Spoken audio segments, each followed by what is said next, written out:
Sometimes you hear about people that you love talking about a perfume so much that you just want to know what it smells like. You kind of want to know what it is that they love, you know? And that's how I feel about Valentino Donna Acqua. I have seen a few people talk about this, but particularly Sarah Mays, and she always says that when she wears this, her husband always asks her why she can't just smell like that all the time. And that is quite an indictment of something being a really pretty perfume. And of course, it might just work really nicely on her, but I was really interested to smell it. So this is a little sample I managed to get on eBay of Donna Acqua. Darken that up a bit.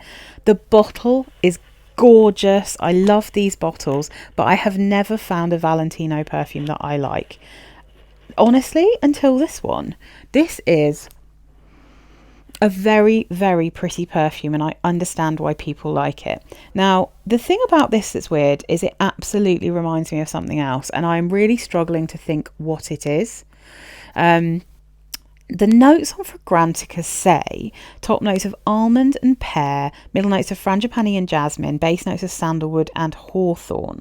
Whereas on here it says top notes reveal the crunchy freshness of green almond combined with juicy notes of frosted pear. The sparkling hook is soon offset by a smooth and velvety heat of frangipani rose accord with a hint of roasted tonka bean. So it's got a kind of different note structure going on there, obviously more detailed, but frangipani rose is quite different from frangipani jasmine. Now,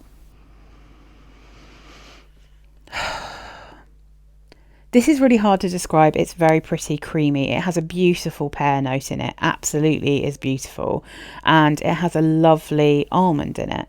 But it's not like ridiculously creamy. It's not really sickly. It's bright and fresh. I can imagine that there is actually hawthorn in this because I've had a perfume with hawthorn in before. And although it didn't smell like this, it had very different notes. I think it was gooseberry in that one.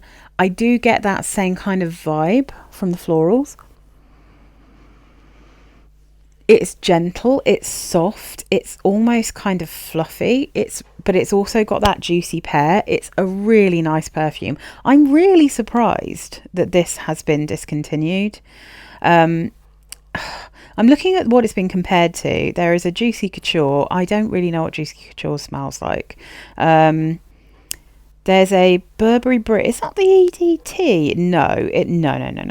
This is much closer to the original Burberry Brit than it is, because that one is a pear and almond as well. I think that one is not as fresh, but it's more zingy because there's lime in that. This is kind of hyper feminine version of that kind of scent profile, but I love Burberry Brit EDP. The EDT, that one and the sheer one, they get sharper. They're just a little, they kind of like the EDT of Burberry Brit goes a bit more masculine because there's much more wood, I think, in that. What else have we got? Interesting. Oh yes, I can kind of see it. Okay, there is a perfume that's sadly also discontinued, called Untold by Elizabeth Arden.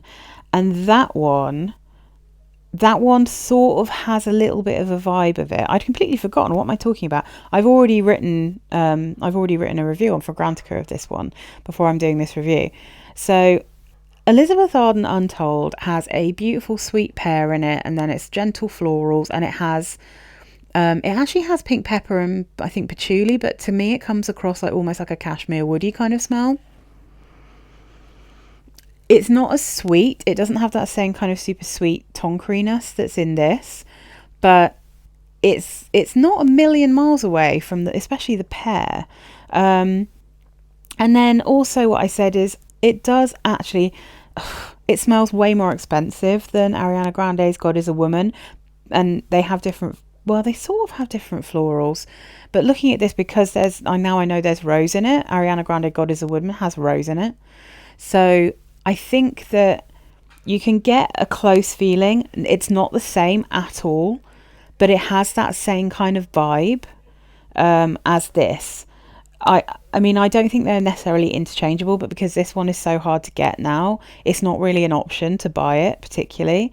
So I think that if you can get hold of God is a Woman, that's super affordable, and I think it's really pretty. For me personally, that has that kind of tar note in it that I don't get along with, but most people don't smell that. It's a ambrette and pear perfume that has rose in it. So it has that kind of soft fluffiness from the ambrette.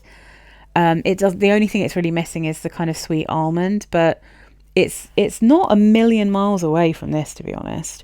And Elizabeth Arden Untold is like a kind of woody and slightly fresher, less sweet version of this, but it's still quite sweet. So yeah, I mean, I think either of those could be pretty good. But yeah, I mean, I understand why people really like this. It's super pretty, and it's a real shame it's been discontinued. I mean, you can hope that maybe they'll bring it back out at some point if there's enough interest, or that a really good dupe house might do a really, really good dupe of this. Because yeah, I mean, I can understand. It's super pretty. And I was scared by the jasmine, but actually, the more it dries down, the more I do get a bit of rose with that beautiful frangipani. It is lovely. I mean, if I could find a bottle of this for cheap, I would probably get a bottle, and it would be the only Valentino in my collection. Like, not just within the Donna range, but with like that whole house. It's pretty special. It's kind of a travesty that they're not making this anymore.